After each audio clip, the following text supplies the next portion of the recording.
Jésus l'ayant regardé l'aima et lui dit, « Il te manque une chose. Va vends tout ce que tu as, donne-le aux pauvres et tu auras un trésor dans le ciel. Puis viens et suis-moi. » Mais affligé de cette parole, cet homme s'en alla tout triste, car il avait de grands biens. Marc 10, 21, 22. Un homme de Dieu se trouvait dans un certain lieu pour une campagne d'évangélisation. Il séjournait chez une charmante famille chrétienne. Lorsqu'il s'apprêta à partir de ce lieu, il pria, « Seigneur, donne-moi un message pour mon hôte et mon hôtesse. Ils ont été si bons envers moi, ainsi donne-moi un très bon message. » Dieu lui donna le message, « Il te manque une chose. » L'homme de Dieu dit, « Seigneur, ils ont été si bons envers moi, comment leur donner un tel message ?»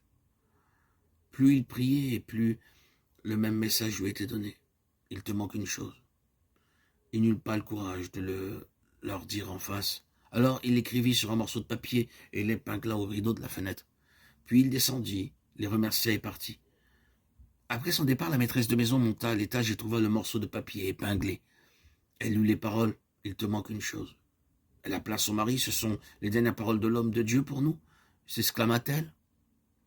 Ils s'agenouillèrent tous deux près de la fenêtre et prièrent, « Oh Dieu, montre-nous la signification de ces paroles que l'homme de Dieu nous a laissées. » Alors qu'ils priaient ainsi, Dieu leur montra la signification jusqu'à ce jour. Ils n'étaient pas nés de nouveau, mais ils s'appuyaient sur leur bonne œuvre et leur justice. Ils n'avaient pas encore reçu par expérience le Seigneur Jésus comme leur sauveur. Sa femme lui dit, « Tu demeures ferme dans ton intégrité, maudis Dieu et meurs. » Mais Job lui répondit, « Tu parles comme une femme insensée. Quoi? Nous recevons de Dieu le bien et nous ne recevrions pas aussi le mal? » En tout cela, Job ne pécha point par ses lèvres. Job 2, 9, 10. Abraham était dans un très grand danger spirituel à cette époque parce que gouverné par les affections humaines, par Ishmaël. Alors Dieu lui apparut, lui dit d'écouter ce que disait sa femme. Beaucoup de parents, de femmes, de maris et d'enfants désobéissent à Dieu à cause de l'amour pour quelqu'un d'autre. Cette affection humaine doit être soumise à l'affection pour Dieu. Quoique cette soumission soit douloureuse, elle est sûre.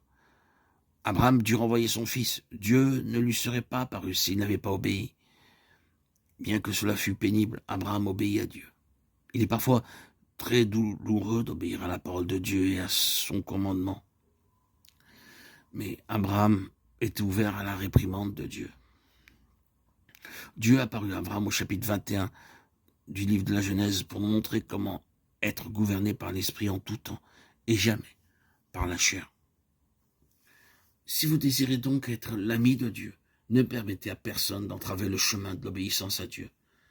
De manière subtile, l'ennemi amènera vers vous toutes sortes d'objets d'affection et par les pleurs d'une femme ou d'un enfant, il voudra vous empêcher de faire la volonté de Dieu.